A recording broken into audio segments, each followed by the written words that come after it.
boyutu var hayatlarında, fakat duada Allah'la beraber başka varlıkları devreye sokuyorlar. Hatta dualarını Allah'a yöneltsinler diye melekleri aracı ediniyorlar. Bu aracılık nedeniyle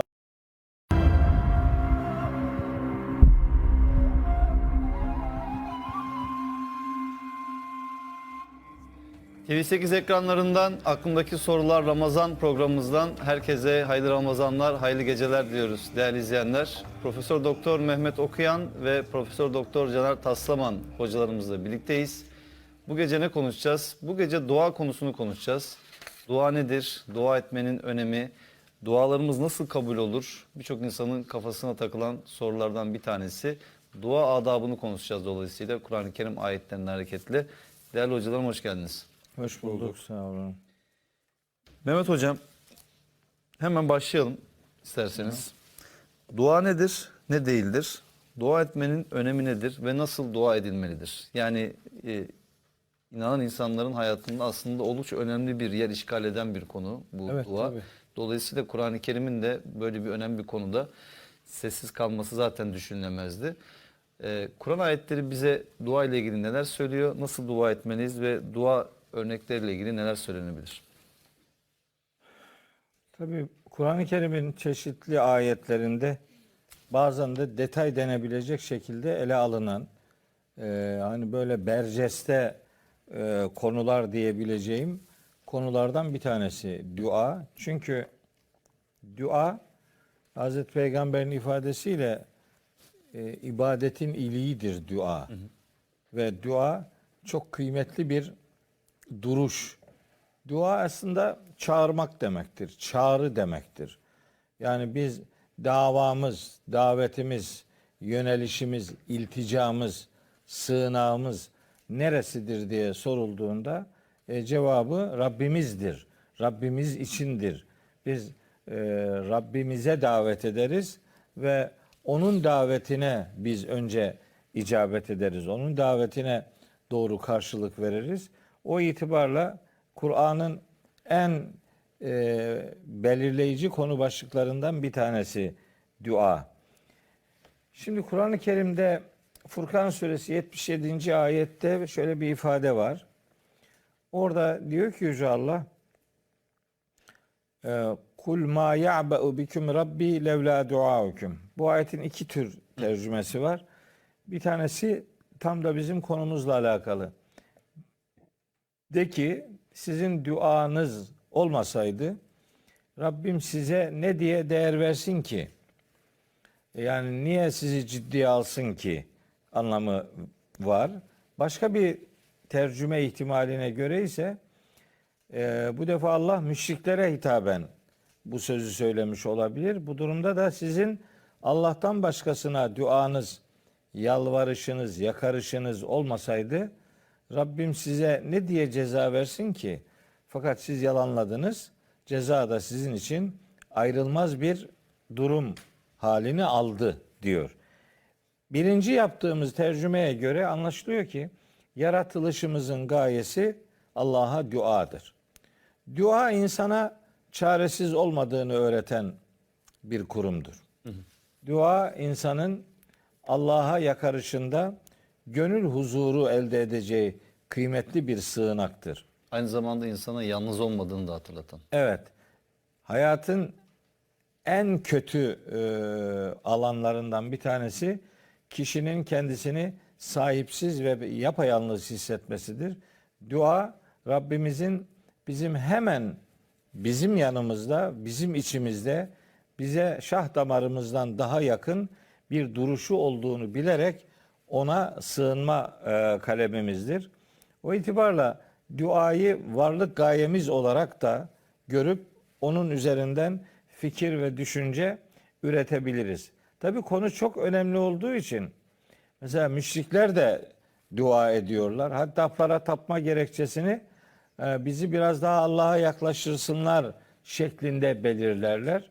Ya da Allah katında bize biraz şefaatçi olsunlar diye belirlerler. Onların da putlarla ilişkisinde bir dua boyutu mutlaka vardır. Hani onların dua yapmadığını filan söyleyemeyiz. nihayetinde işte kendilerince namaz da kılıyorlar. İşte sadaka, zekat, infak imkanları da var. Kurban ibadetleri var. İşte hac ibadetleri devam ediyor vesaire.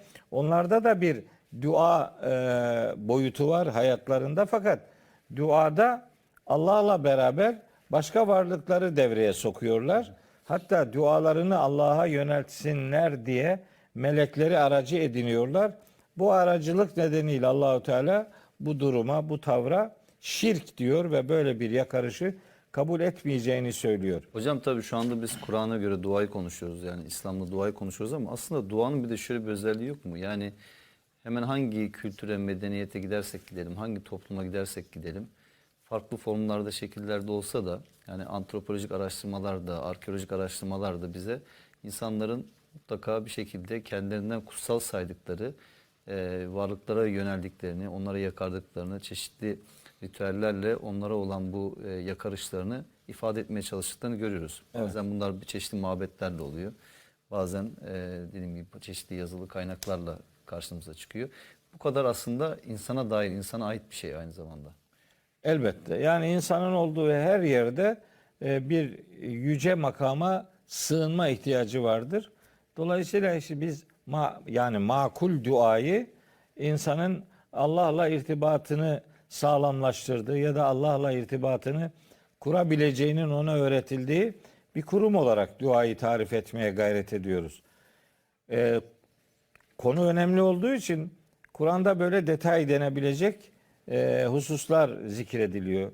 Bazı ayetleri tam da bu vesileyle hatırlatmalıyım. Bunlardan bir tanesi, mesela Ramazan geceleriyle de ilişkili olabilsin diye ifade edeyim. Secde suresinde Allahu Teala gerçek mümin kullarını tanımladığı ayetinde diyor ki, işte bizim ayetlerimize gerçekten iman edenler, o ayetler kendilerine hatırlatıldığında secdeye kapananlar, hamd ederek Allah'a tesbih yapanlar ve kibir göstermeyenlerdir. Bunlar geceleyin sırtlarını yataklarından ayırırlar, korkarak ve ümid içerisinde Rablerine dua ederler. Demek ki böyle sabaha kadar deliksiz uyumaktan söz etmiyor. Geceleyin belli saatlerde kalkıp Allah'a dua etmek, Allah'ın ayetlerine gerçek manada inanmış olmanın bir göstergesi olarak ifade ediliyor. Secde suresinin 15 ve 16. ayetlerinde. Peki bu bir ayet daha okuyayım, gene Ramazan geceleriyle ilişkili olsun diye. Ali İmran suresinde Yüce Allah kullarını sevdiği, değer verdiği kullarını ifade ederken surenin 16 ve 17. ayetlerinde çeşitli bilgilere yer verir. Der ki, benim has kullarım şöyle dua ederler. Derler ki, ey Rabbimiz, biz iman ettik. Bizim günahlarımızı bağışla, bizi ateş azabından koru. Evet. Kim bunlar? Sabredenler, iman iddiasında sadık olanlar, Allah'a boyun eğenler, infak ibadetini gerçekleştirenler ve seher vakitlerinde istiğfarda bulunanlardır. Yani bağışlanma dileğinde bulunanlardır. İnsanlar sahura kalkmayı sadece bedenlerinin gıda alması için değil, Allah'a istiğfar ibadetini yapmaları için de bu gece seher vakitleri, sahur vakitleri kıymetli zaman dilimleridir. Ramazanla ilişkilendirerek bunu da ifade edeyim. Mesela dua hiçbir zaman Allah'a meydan okuma şeklinde tecelli etmemelidir. Çünkü Araf suresi 55. ayette diyor ki Allahu Teala, Ud'u rabbekum tadarruan ve hufyeten. Boyun bükerek ve gizlice dua edin. İnnehu la yuhibbul mu'tedin. Muhakkak ki Allah haddini aşanları, sınırı aşanları sevmez. Yani sanki şöyle düşünebiliriz. Böyle bağıra çağıra, adeta meydan okuyarak, hatta dua cümlelerinde kafiyeyi tutturmak için kendilerini zorlayanlar, bu yaptıkları işin aslında dua olmadığını bilmeyenlerdir.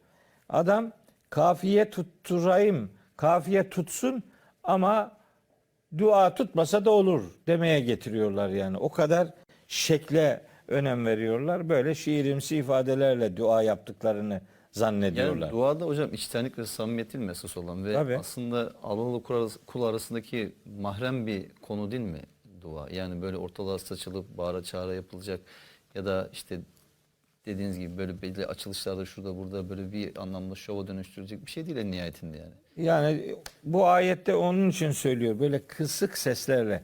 Kısık ses ifadesi de gene Araf suresinin 205. ayetinde geçiyor. O üstelik orada çok açık bir beyan var. Diyor ki: "Vezkur rabbeke fi nefsike", Rabbini kendi içinde hatırla. "Tadarruan ve hîfeten", yani boyun bükerek, gizli ifadelerle, ve dûnel cehri minel kavli, yani sözden böyle kelimeleri cehren, açıkça, bağıra çağıra ifade etmeyerek gönlünüzün içinden bu duayı gerçekleştirin diye Araf suresi 205. ayette de buna gönderme yapıyor. Araf suresi 56. ayette de gene duanın korkarak, yani Allah'ın azabından korkarak, onun rahmetini umarak yapılması lazım geldiği beyan ediliyor. Böyle sahabiler arasında böyle bağıra çağıra dua edenlerin olduğu ortamda Peygamberimiz uyarıyor. Yani ne sen sağır olana duyurmak durumundasın, ne de senden uzak olana sözü götürmek durumundasın. Yani Allah senin yanındadır. Ne bağıra çağıra ne de uzaktaki birine imiş gibi duayı böyle maksadının ötesine geçirmemek lazım. Hatta duada kafiyeli sözlerden kaçınmak gerektiğini de öğütlüyor. İyyâküm ne diyor? Duada kafiyeden, İyyâküm ve sec'a fid duayı. Duada kafiyeden kaçının. Şöyle deyin yeter: Ya Rabbi, senden cenneti ve cennete yaklaştıracak söz ve davranışları niyaz ediyorum. Cehenneminden ve cehenneme götürecek söz ve davranışlardan sana sığınıyorum. Dedim mi zaten bütün her şeyi kapsıyor bu. Böyle ifadeleri de var Peygamberimizin bize nakledilen rivayetlerde. İsra suresinde bu konuyla ilişkilendirilebilecek bir hatırlatma daha var. Orada diyor ki: "Kulid'ullaha evid'ur rahmane." Siz ister Allah diye dua edin, Evet. ister Rahman diye dua edin. Eyyemma ted'u felehul esmaul husna. Hangisiyle dua ederseniz edin, bilin ki en güzel isimler sadece Allah'a aittir. Onundur güzel isimler. Ve la techer bi salatike. Bu duanızı böyle gürültülü sesle de yapmayın. Ve la tuhafit biha. Tamamen gizleyerek de yapmayın. Vebtegi beyne zalike sebila. İkisinin arasında orta bir hal ile, hani kelimeleri telaffuz ederek, hani ne dediğini, ne istediğini bilerek duayı yapmaya gayret etmek doğru bir dua ahlakını sahiplenmeyi beraberinde getiriyor. Nihayetinde duada mesela böyle elleri kaldırmak da elbet usul. Ama elleri kaldıran insanlar bu elleri neden kaldırdığını düşünerek bunu yapmalıdırlar. Elleri kaldırmak Allah'ın yüceliğine bir göndermedir.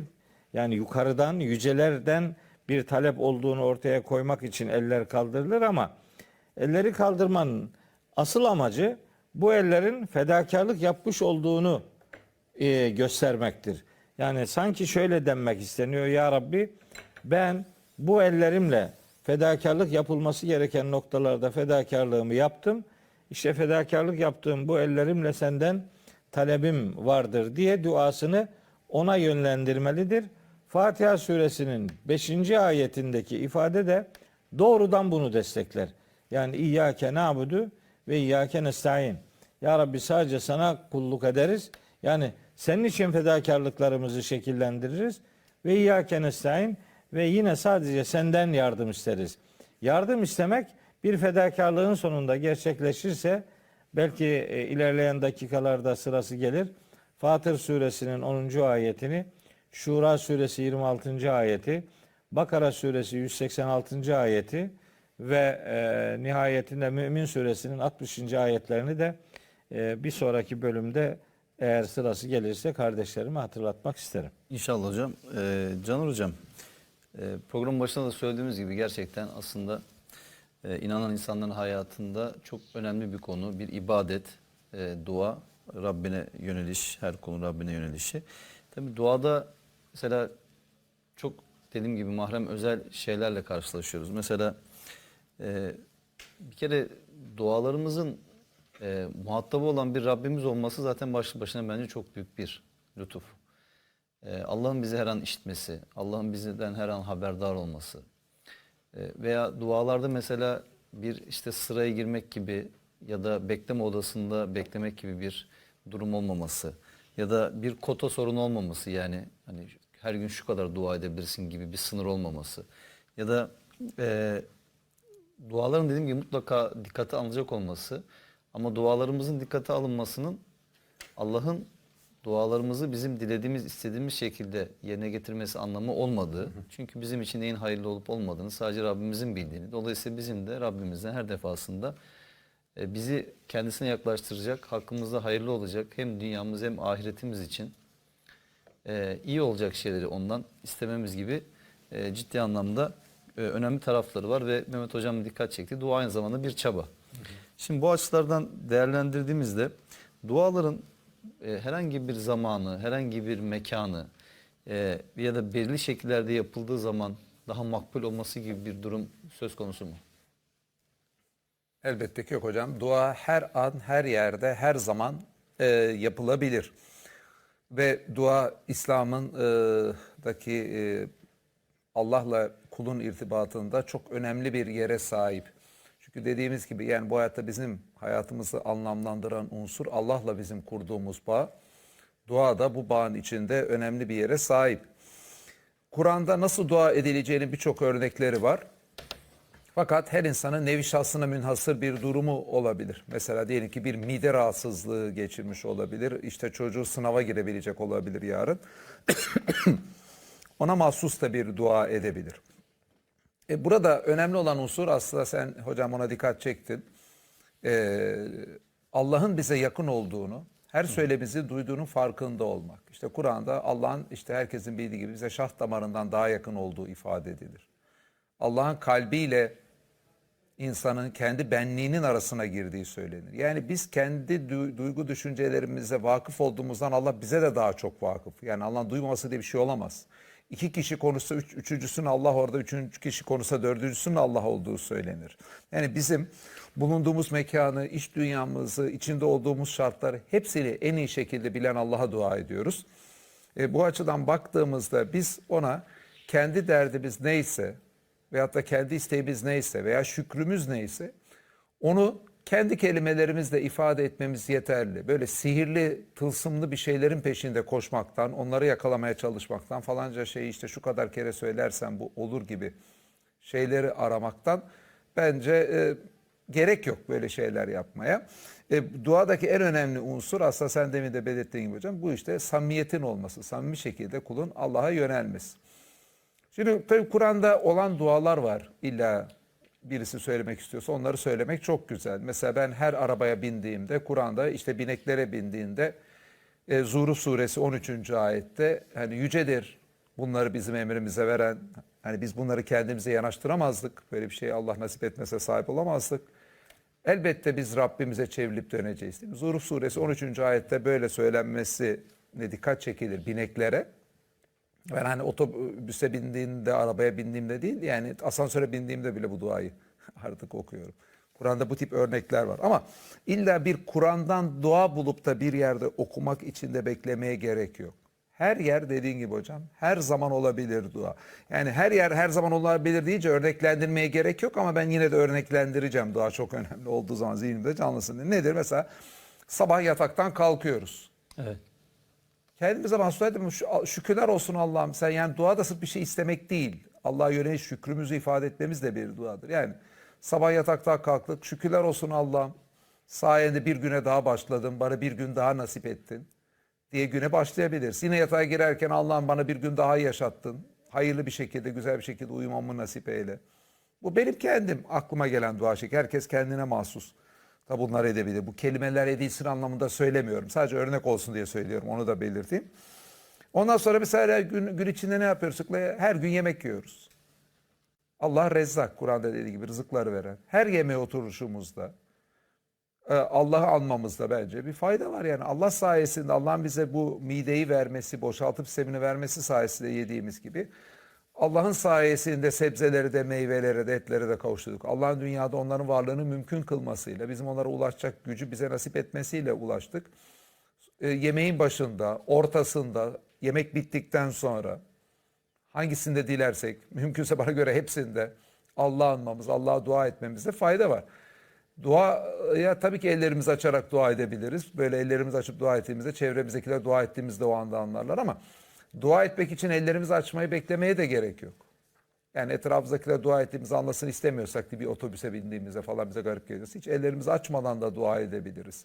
Yani dua etmenin bir şekli, bir kıyafeti, kafaya işte takke geçirmek, elleri açmak, ondan sonra kıbleye karşı dönmek, abdest almak gibi ön şartları yok. Bazı sporcular da hocam mesela işte çok kritik anlarda böyle çok önemli goller attıklarında falan mesela stadyumda da işte orada sahada da hemen dua edebiliyorlar yani. Tabii ki. Billahi yani birçok sporcu belki de bizim dediğimiz gibi dua ediyorsa biz fark etmiyoruz. Yani genelde hani ellerini açan, secdeye giden, o tarz dua edenler genelde fark ediliyor. Çünkü dua Allah'a bir karış. Allah işte şah damarından bize daha yakınsa içimizden onu geçirerek etmemizi de Allah duyuyor. Değil mi? Biz yani ondan illa dua etmek için şöyle bir pozisyon almam gerekiyor benim. İşte abdest alıp kıbleye dönüp şunu yapmam gerekiyor gibi düşünmememiz aslında bize Allah'ı daha az anmaya yönelten şeyler. Kur'an'da abdest yok mu? Var. Ama niçin var? Namaz için var. Gusül yok mu? Var. Niçin var? Namaz için var. Allah istese Allah her zikrettiğinizde abdest alın diyebilirdi. Allah'a dua edeceğinizde, Allah her şükredeceğinizde abdest alın diyebilir demiyor. Aslında böyle fazladan dine bir şeyler getirmek bazıları iyilik, böyle takva gibi zanneder ama öyle değil. Birincisi Allah'ın dine koymadığı bir şeyi sokmuş oluyorsunuz böyle şeyler söylemekle. Ki din açıdan bu ciddi sorunlu. İkincisi aslında siz insanları belli ibadeti, duayı etmekten, Allah'a yönelmekten alıkoymuş oluyorsunuz. Yani Kur'an okurken de, işte dua ederken de, şükür ederken de bu tip abdest, kıbleye dönmek gibi şeylere gerek yok. Hocam Mehmet hocam az önce şey dedi yani insanın aslında özellikle modern dönemde modern çağın beraberinde getirdiği bir sorun sıkıntı olarak insanın kendini yalnız hissetmesi.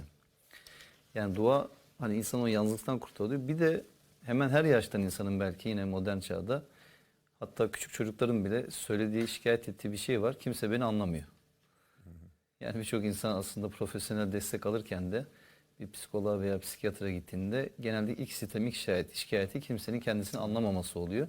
Şimdi duada mesela böyle bir problemimizin olmaması da çok önemli değil mi? Yani hani Allah'ın bizi yanlış anlaması gibi bir sorunumuzun olmaması Elbette. ya da Allah'ın bizi anlamaması gibi bir sorunumuzun olmaması. Hatta bazen hani ifade etmekte zorlandığımız, cümle kurmakta zorlandığımız meseleleri bile Allah'ın bizi daha iyi onu bileceğini fark edebilmemiz. Yani bu insana çok büyük bir destek değil mi? Hani ifade etmekte zorlandığımız, cümle kurmakta zorlandığımız meseleleri bile Allah'ın bizi daha iyi onu bileceğini fark edebilmemiz. Yani bu insana çok büyük bir destek değil mi? Tabii ki hocam. Yani sonuçta Allah'ın varlığı hayatımıza gerçek anlamı vermektedir. Yani Allah hayatımıza anlam veren unsurlardan biri değildir.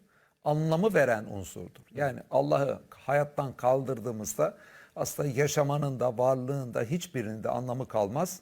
İnsan tesadüfen dünyaya gelmiş, yok olmaya doğru giden acınası bir varlık sadece dönüşür. Hayatın bütün anlamı Allah'la kazanılır ve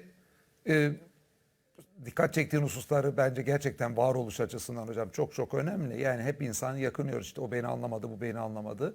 Ama Allah'ın bizi anlamaması diye bir şey mümkün değil. Allah'ın varlığını bilmekle biz bizi sürekli anlayan, yanlış anlaması mümkün olmayan varlığı anlıyoruz. Ve bu öyle bir varlık ki geri kalan varlıkların toplamı bile onun kadar önemli değil. Çünkü geri kalan bütün varlık onun sayesinde var olmuş. Ama onun varlığı sürekli devam ediyor. Bir de geri kalan bütün varlıklar bizim dualarımızı, isteklerimizi, onlara karşı tavrımızı bir süre sonra unutacak, hafızalarından silinecek. Ama Allah'ın hafızasından hiçbir şey silinmediği için sonsuza dek Allah'ın hafızasında her şey devamlı olacak. Yani Allah'la bizim bağımız hayatın anlamının bizatihi kendisi. Dua da bu işte Allah'la bağımızda bizim çok önemli bir yere sahip. Bizim Allah'a yönelişimiz, yakarışımız, Allah'a şükrümüzü ifade etmemiz. İşte Allah'tan ahiret için istememiz, dünya için istememiz değil mi? Bakara suresi 201. ayette geçtiği gibi yani Allah'ım bize dünyada da iyilik ver, ahirette de iyilik ver şeklinde. İşte bütün yakarışımız her neyse Allah'a karşı iletmemiz. Ama bunun için şunu anlamak çok önemli işte. Her an Allah bizi görüyor. Ve bunu bu şekilde anladığımızda duayı her yere taşımak önemli. Çünkü her yerde Allah'la bağımızın olduğunu anlıyoruz. Mesela okula mı gidiyoruz? İşte sabah okuldan çıktık, dua edebiliriz. Okuldayız. Allah'ım işte bana bugünü yaşatıyorsun. Bu okul sürecimi hayırlı geçtirirsin. Okuldan döndüğümüzde Allah'ım okulda bana işte öğrendiklerimi benim için hayırlı kıl deriz. Aynı şey iş yeri için düşünebiliriz. Bunun her bir sürecin başında, ortasında, sonunda. Çünkü Kur'an'da illa başında şunu deyin, ortasında şunu deyin, sonunda bunu deyin demiyor. Böyle tam Kur'an namaz vakitlerini farz kılmış. Belli yerde şekli olan şeyler var Kur'an'da. Ama bazı hükümler Kur'an'da genel olarak verilmiştir. Mesela Allah'a şükretmek, işte Allah'a dua etmek gibi hususlar. Kur'an bunların böyle tam zamanını tayin etmemiştir. Ama bunların çok önemli olduğunu göstermiştir. Biz bunları hayata taşırken o zaman tüm bu noktalarda birçok sürecin hem başında hem ortasında hem sonuna taşımamız mümkün. Bunların belli yerde farzlaştırılmaması da bizim için rahmet. O zaman belki çok daha böyle ezbere giden bir şeyler söylememiz mümkün. İnsan böyle kendi içinde olduğu o andaki duruma göre dua ettiğinde daha ne söylediğinin bilincinde olması mümkün oluyor. Hocam dua bir de mesela aynı zamanda bir talep. Yani Allah'a yakarış yöneliş diyoruz ve Allah'tan talep. Dünyamız içinde, ahiretimiz içinde. Hani istikamet üzerine olma noktasında olsun. Günahlarımızın affı noktasında olsun. Veya işte iyi ve güzel işlerin bir parçası olmak, ona öncülük etmek noktasında olsun. Yani bu açıdan düşündüğümüzde Allah'a yönelik bir talep olarak insan bazen mesela bu dünyada istek ve taleplerini belli kişilere veya mercilere iletmek istiyor ama çoğu zaman iletemiyor ya da o kişilere ulaşamıyor ya da o kişilere ulaşsa da dediğim gibi beklemeye alınıyor. Ne zaman sıra gelir bilinmiyor. Ya da haksızlığa uğruyor insan, iftiraya uğruyor, yalan dolan bir takım şeylerle itham ediliyor. Şimdi bütün bunlar varken yani Allah'a doğrudan insanın bu talebini iletebilmesi, gerektiğinde şikayetini iletebilmesi, uğradığı haksızlığı iletebilmesi. Yani halk arasında çok yaygındır ya Allah'a havale etmek dediğimiz. Yani size yapılan bir şeyi belki kimseye anlatamıyorsunuz. Yani kimse de size inanmıyor belki ama biliyorsunuz ki işin aslında esasını, gerçeğini bilen bir Rabbiniz var. Önemli olan onun size inanması. Şimdi bu çok bence insanın gerçekten direnç gösterebilmesi için, ayaklarının yere sağlam basabilmesi için, o kararlılıkla doğru bildiği davasının peşinden gidebilmesi için çok büyük bir güç ve motivasyon kaynağı olarak. Harika bir hususa dikkat çektin hocam. Tam da Kur'an ayeti aklıma geldi. Allah kuluna yetmez mi? Yetmez mi? Hani böyle bazı slogan şeklinde insanın hayatında hatırlayabileceği, hatta bir yere böyle asıp da hatırlayabileceği ayetlerden birisi gibi geliyor bu bana. Yani Allah kuluna yetmez mi ayeti. Tam söylediğin cümle Ve devamlı bana. da seni ondan başkaları korkutuyorlar diyor. Evet. Evet. O da tam aslında şu söylediğimize oturuyor. Elbette hocam.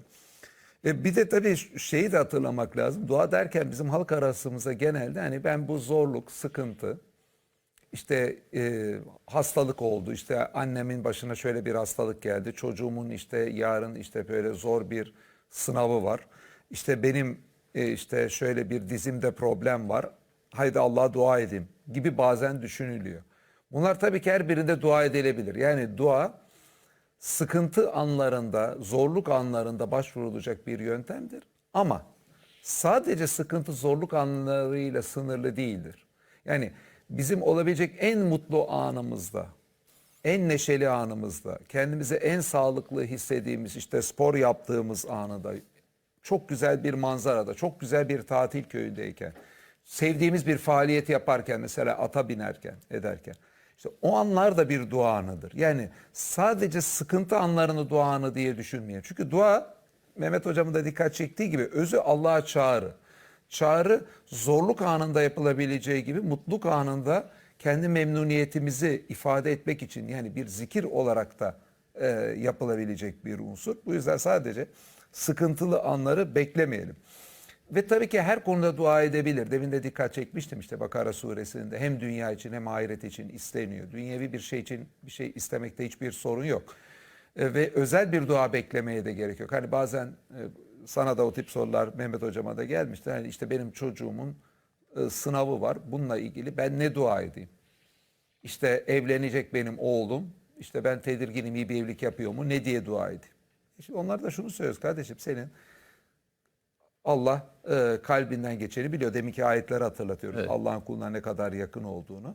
Yani özel bir dua söylemene gerek yok. Önemli olan kalbindekini aktarman. Çocuğunun sınavı var. Bunun için bir dua edeceksen diyeceğin şey aynen bana bunu ifade ettiğin gibi. Diyeceksin ki Allah'ım çocuğumun sınavı var. Bunun iyi geçmesini istiyorum. Ona yardım et. Veyahut da oğlun evleniyor. İşte oğlum evleniyor Allah'ım. Ona hayırlı bir evlilik nasip eyle, evliliğini ve bütün bu işte evlenme sürecinin hayırlı. İşte mesela böyle bir aklına geleni ifade etmen yeterli. Yani Sınavın duası önce ders çalışmaktır. evet tabii. Bunu anlatmak lazım. Tabii yani. ki. Hocamın da dikkat çektiği husus da önemli. Yani her zaman için fiili olarak elimizden geleni yapmayla beraber olması lazım. Kuş Mesela güneş işte olmuyor yani hocam. bu peygamberimizde örnek olduğunu söyleniyor. Yani mesela peygamberimiz Allah'ım kendisine vahiy gelince bu ümmete sen vahiy ilet deyip kenarda durmadı. Ne yaptı? Elinden gelen bütün gayreti oldu. Açlıkla sınandı, ölüm tehdidiyle sınandı, yakınları onu yalanladı, alay edildi değil mi? Bütün çabasını gösterdi bu İslam'ın yayılması için. Ama aynı zamanda buna duası da eşlik etti. Bu Allah'ın kendisini Hocam başarılı biz kılması. duada aslında tabii şunu da hatırlamakta ve hatırlatmakta fayda var. Duada aslında sadece kendimizi düşünmüyoruz.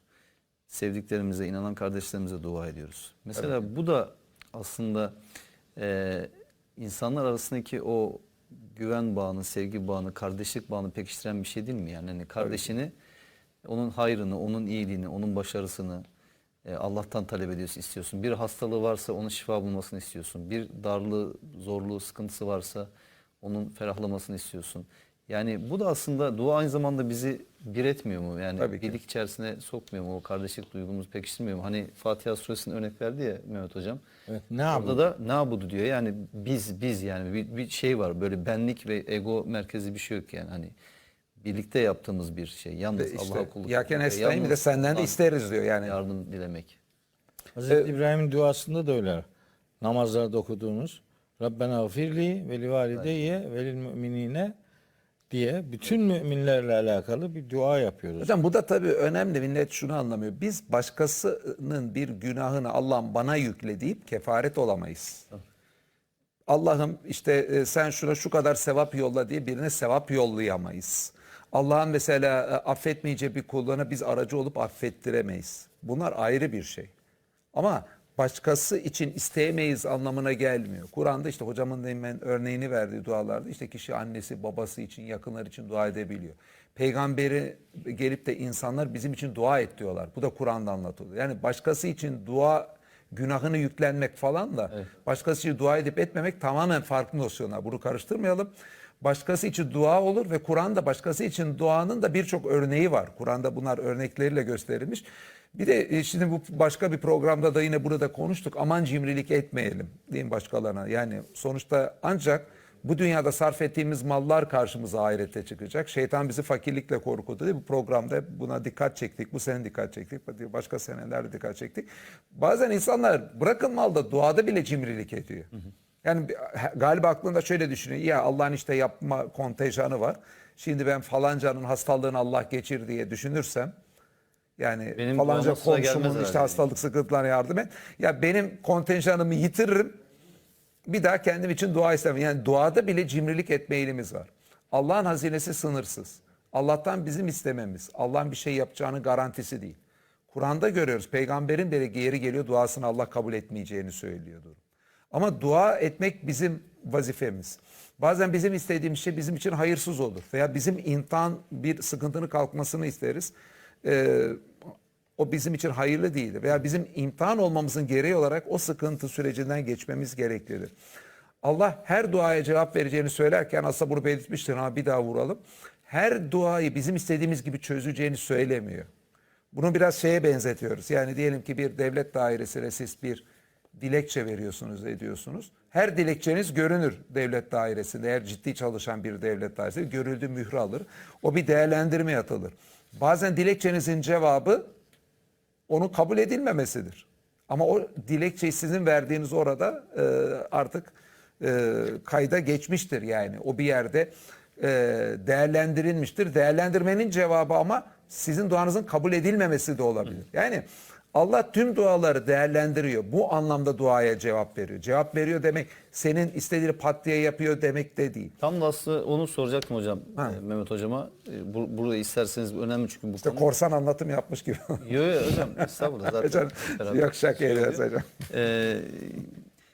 Şimdi hocam, insanların gerçekten büyük çoğunluğunun kafasında böyle bir kuşku var. Yani ya niye benim duam kabul olmuyor diyor. Bu kadar zamandır ediyorum, boşa mı dua ediyorum diyor. Ya da Allah falancanın duasını kabul ediyor, benimkini niye etmiyor diyor. Ya da kalkıyor bu sefer filancalar üzerinden dua etmeye kalkıyor falan. Birilerine aracı kılmaya çalışıyor insanlar. Yani bu meselelerde bence biraz da herhalde insanların dediğim gibi yani Allah'ın kitabıyla, Kur'an-ı Kerim ayetleriyle buluşmaları, bu ayetlerin onların hem zihin dünyasını hem ruhunu inşa etmesi gerekiyor ki yani bütün ibadetlerimizi nasıl yapmamız gerektiğiyle ilgili, bunların adabının ne olması gerektiğiyle ilgili doğru bir anlayışa ve bilgiye sahip olabilelim. Dolayısıyla hocam hangi dualarımız kabul olur, bazı dualarımız neden kabul olmaz şeklinde bir soruyla karşılaştığınızda bununla ilgili neler söylememiz gerekir? Bir Caner, de şunu da hatırlatayım hocam. O soruya da bunu ekleyeyim. Onun da çünkü çok önemli. Bir insanın Allah'a dua etmemesi, edememesi de söz konusu olabiliyor. Bazen kendini günahkar, suçlu hissediyor. Allah'a karşı yüzüm yok diyor. Sanki Allah rahmet sahibi değil gibi. Allah şirk dışında tüm günahları affetmeye hazır değil gibi. Şirkten döneni de affetmeye hazır değil gibi. Bazı insanlar Allah'a yüzüm yok, dua edemiyorum diyor. Bu bir kısmı. Diğer kısmı da Allah'a dua etmiyor. Allah'a dua etmeyen bir insan. Ayetin de ifadesiyle yani kibirlenmiş olmuyor mu? Kendisini her türlü ihtiyaçtan münezzeh görmüyor mu? Allah'a ihtiyacı olmadığını düşünmüş olmuyor mu? Ve o insanların aşağılanarak cehenneme sürükleneceğini söyleyen ayet orada boş yere mi duruyor? ikincisinden başlayayım. Ona Kur'an-ı Kerim müstahnilik diye bir kelimeyle yer veriyor. Müstahni olmak kendini zengin ve ihtiyaçsız olmamasına rağmen kendisini zengin ve ihtiyaçsız sanan kişi anlamına geliyor. Tıpkı istikbar kavramında olduğu gibi. İstikbar da aslında büyük olmamasına rağmen kendini büyük sanması, büyüklük taslamak anlamına geliyor. Bu istina kavramı iki surede çok net yer alır. Bir tanesi Alak suresinde diyor ki Allahu Teala Eraeytellezî yenha, ondan önce şunu söylüyor. Kella innel insane leyatgâ en ra'ahu istâna. Dikkat edin ki insanoğlu mutlaka azar kendini yeterli, zengin sandığı zaman. Demek kendini müstahni görmek, kendini yeterli zannetmek bir azgınlık göstergesidir. Yani Allah'a duada bulunmamak, kendini Allah'ın karşısında ihtiyaçsız görmek ya da hiç Allah'ı tanımamak yani. Bunu şiddetle reddediyor Allah-u Teala. Buna karşılık onun benzer bir içerik Leyl suresinde de var. Yani iki surededir o kavramın geçtiği yerler. İkincisini söylemeyeyim. Sonra diyor ki buna karşı aslında insanın müstahni olmadığını, tam da tersine insanoğlunun aslında muttaki olmak durumunda olduğunu, duyarlı, ihtiyaçlı olduğunu göstermek üzere takva kavramına yer veriyor. O istinanın karşıt manalısı olarak Alak suresinde iki kavramı birbirinin zıddı olarak kullanıyor. Sonra Fatır suresinde diyor ki Rabbimiz, surenin 15. ayeti Fatır suresinde, ya eyyühennâs, ey insanlar, entümül fukarâ'u ilallah. Ey insanlar, sizin hepiniz Allah'a muhtaçsınız. Hepiniz Allah'ın huzurunda fakirsiniz yani. Fakirseniz gerçek zengin olandan istersiniz. Muhammed suresinin 38. ayetinde de buna destek olmak üzere diyor ki Allahu Teala Vallahul ganiyyu ve entumul fukara. Zengin olan Allah'tır. Siz hepiniz fakirsiniz. Yani Allah'a muhtaçsınız. Müstani gerçek manada istina sahibi olan Allah'tır. Niye? Onu da Tegabun suresinin 6. ayetinde Cenab-ı Hak ifade ediyor. Kafirlerin kendilerini ihtiyaçsız göstermelerine karşılık ihtiyaçsız olan Allah'tır. Allahu Teala'nın samet oluşu da bu demektir yani. Hiçbir şeye muhtaç olmaması demektir. Allah kimsenin yardımına filan ihtiyaç sahibi değildir. Müminun suresinde de buna benzer bir ifade vardır. Hiç sadece yerini söyleyeyim, detayına girmeyeyim. Hocam siz bakarken şunu hatırlatayım ben de. Yani bunu biraz da şundan söyledim. Bazı insanlar hani biz hep şunu anlatıyoruz yani dua ve çaba bir arada olmalı. Evet. Az önce Onu dediniz yani söyleyeceğim. çabayı ortaya koyacağız Tabii. ve dua edeceğiz. Ama bazı insanlar o da şöyle bakıyor. Öyle bu duayla muvayla olacak iş değil. Sen işine gücüne bak, çalışmana bak diyor. Şimdi ya sanki Hayır. bunlar birbirinin alternatifiymiş gibi. Yani Tabii ya ki. o ya oymuş gibi bir Hayır. şey. Nasıl ki çabalamadan tek başına dua etmek Allah'ın razı olacağı bir şey değilse dua etmeden sadece kendi çabasına insanın güvenmesi de Allah'ın razı olacağı bir şey olmayacaktır. Elbette. Elbette Allah'ın hiç kimseye muhtaç olmadığını göstermesi bakımından Müminun suresinin 88. ayetini kardeşlerime hatırlatayım.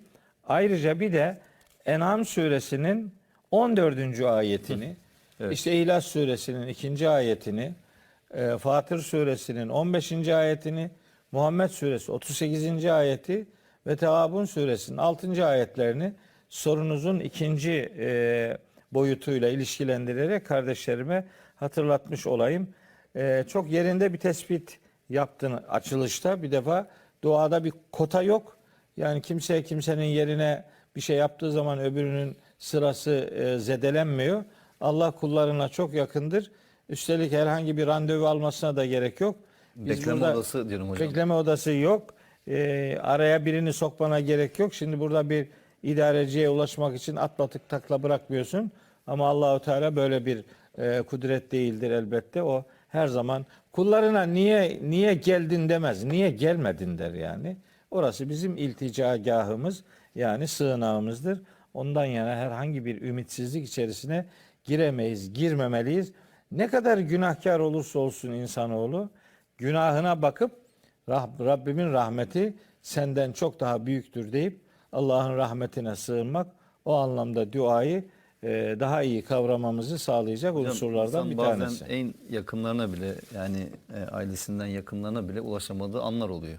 Evet. Telefonla da ulaşamıyor. Arıyorsun adam tünelde işte metroda şurada burada. Aradığınız kişiye şu anda ulaşılamıyor diyor. Diyor. Bazen Allah'ın üst üste öyle bir durumu yok. arıyorsunuz mesela yine ulaşamıyorsunuz o kişiye. Ama yani Rabbini arayan için Rabbi her an ulaşılabilir. Tabii. Onun için ulaşılamayan yer yok. Şarjı da bitmiyor yani. Dolayısıyla Allah her zaman her an ulaşılabilendir. İşte Üstelik de ulaşmak isteyen. randevusuz. İşkisine ulaşmak iste. Evet. Randevusuz. Ama Allahu Teala'nın randevu o kullarını randevusuz çağırıyor. Unutacaklarını bildikleri için de günde 5 defa haber veriyor. Diyor ki işte namazı hatırlatıyor yani. Gel ben çağırmışım sen unuttun ama sen gene gel. Böyle dünyada böyle makamlar yoktur yani. Unuttuysan hemen düşerler seni oradan sıradaki gelsin diye. Böyle bir dünya değil burası. Bizim acizliğimizi, sahipsiz olmadığımızı, sığınak sahibi olduğumuzu bilmeliyiz. Rabbimiz böyle tanıtıyor kendisini. Şimdi bazılarını kabul ediyor, bazılarını kabul etmiyor Allahu Teala diye bir serzeniş var. Ama Rabbimiz mesela Şura suresinin 25. ayetinde diyor ki: "Ve huvellezî yakbelü tevbete an ibadihi." Allah kullarından tevbeleri kabul eder. Ama Allah duaları o anlamda tabi duaları da kabul eder ama onları genelde icabet kelimesiyle karşılıyor. Duanız istediğiniz gibi halleder demiyor ama. Demiyor. Evet. Mücibu dua demiyor yani. Veya mukbilü dua demiyor yani. Semiyut dua. Semi'u dua diyor. Duaları işitir elbette. Bu ayette diyor ki Allah kullarından tevbeyi kabul eder. O zaman demek ki Allah'a yöneliyor olmak lazım. Tevbe yönelmek demektir. Yöneliyor olursanız Allah sizin yönelişinizi kabul eder. Ama her dua kabul edilmez. Zaten iyi ki de kabul edilmiyor. Çünkü İsra suresinin 11. ayetinde diyor ki insanlar bazen hayır ister gibi şer ister diyor. İnsan çok acelecidir. Aslında insan kendisi için hayırlı olanı istemelidir. Ama bu istek bir kavl, yani sözlü bir sesleniştir. Bundan önce fiili bir eylemin ortaya konulması lazım. Hocam bir süre sonra zaten bazen insanlar şunu da diyorlar. Ay iki olmamış. Allah iki kabul etmemiş duamı diyor adam. Tabii, Öyle olaylar gerçekleşiyor ki. Hani Karun örneğinde olduğu gibi yani. Onu diyecektim. Kasas suresinde bu Karun'un ne kadar malı mülkü var. Keşke ona verilen bize de verilseydi. Ondan sonra onlar yerle bir edilince iyi ki de Allah bize ona verdiğini vermemiş. Yoksa bizi de yerin dibine batıracaktı diye Kasas suresinin 80, 81, 82. ayetlerinde onu anlatıyor. Biz Allah'tan hayırlı olanı istemek durumundayız. Fakat ne istiyorsak o uğurda önce fedakarlık yapmalıyız.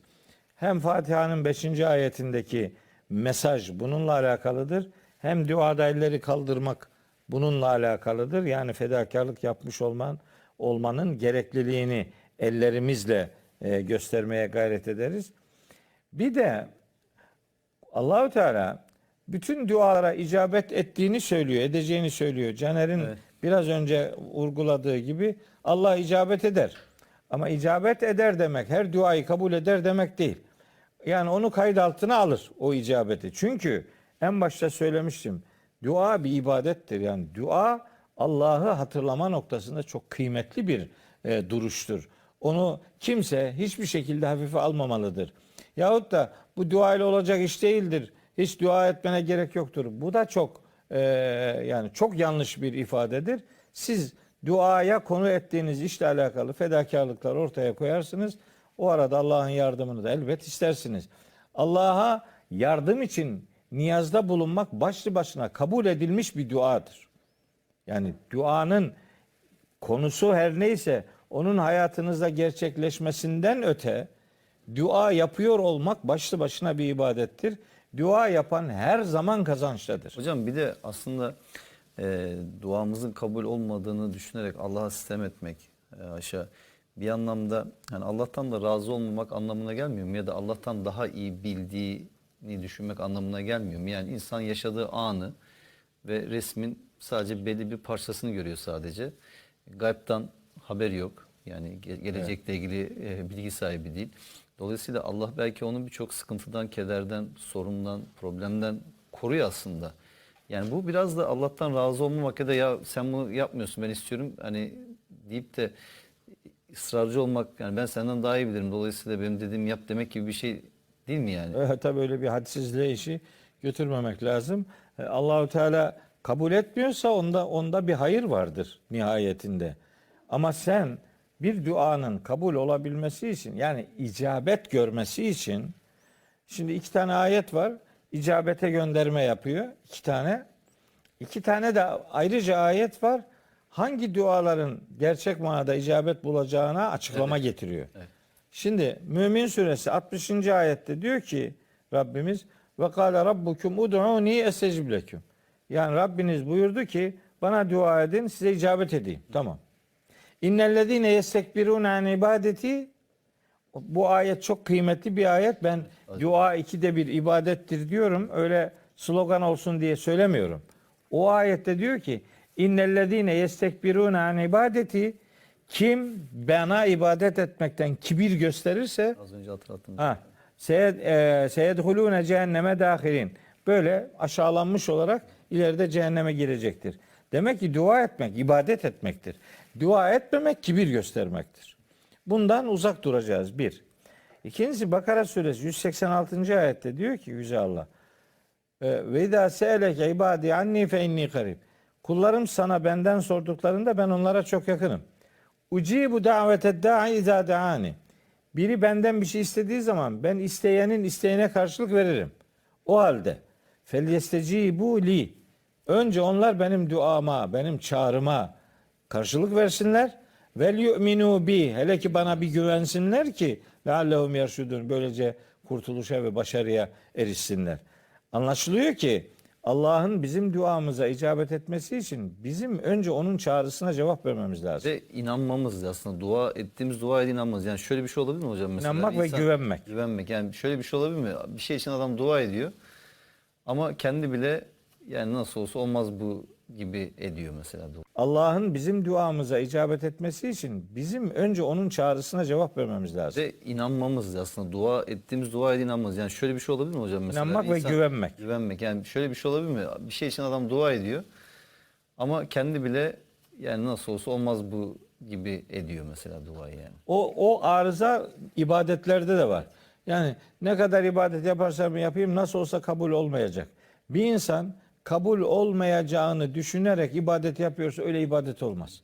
Allahu Teala bunu kabul etmek zorunda değildir ama onu o bilir. Sen mutlaka kabul edileceğine inanarak ibadet O da yaparsan. münasebetsizlik. Yani Allah kabul etmek zorunda demek münasebetsizlik. Bu da kesin etmez demek de öyle. O da öyle.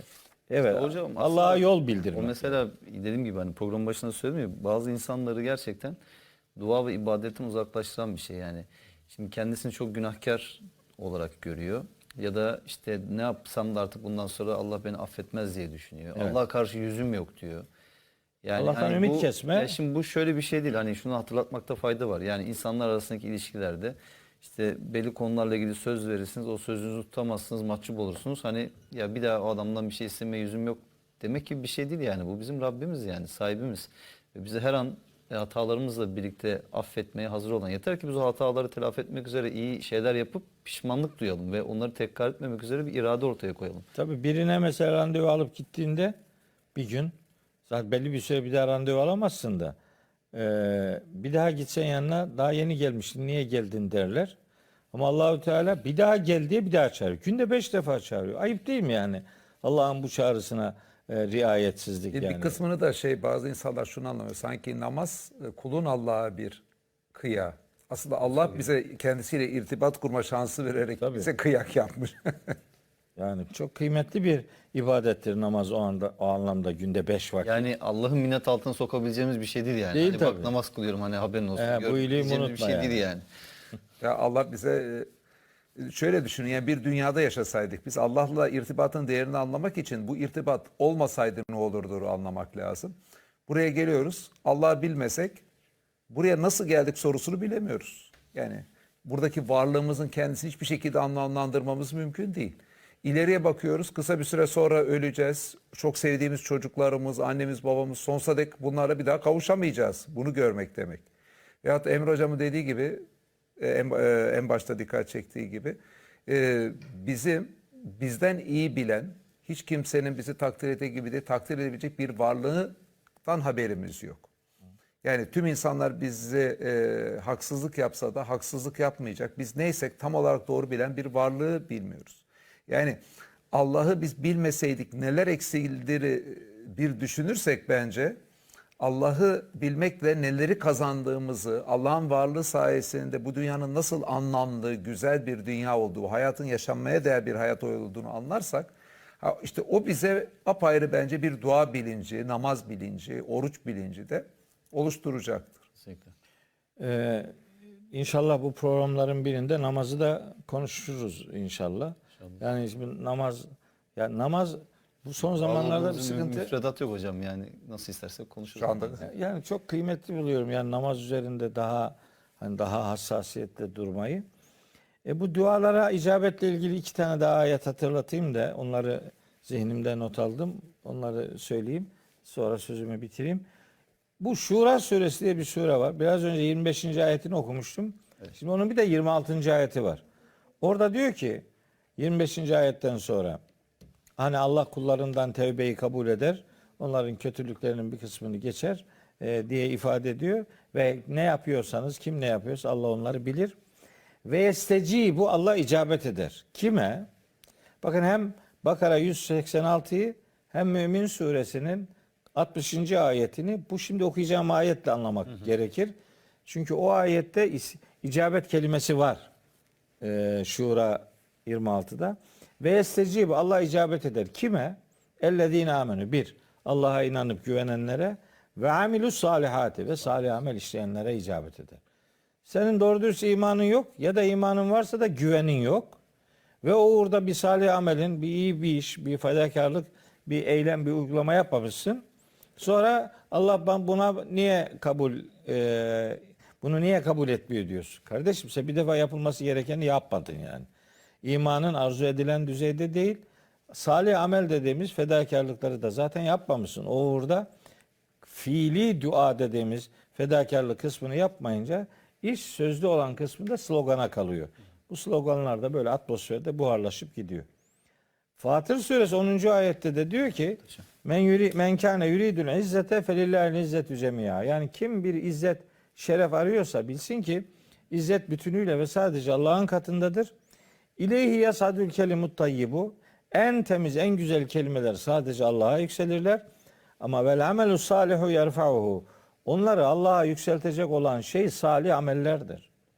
Yani uzaya gönderilen uzay araçlarının oraya doğru çıkması için önce altında yakıt motorlarının olması lazım.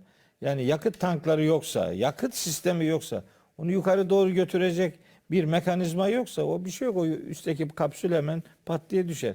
Bizim dualar buna benziyor.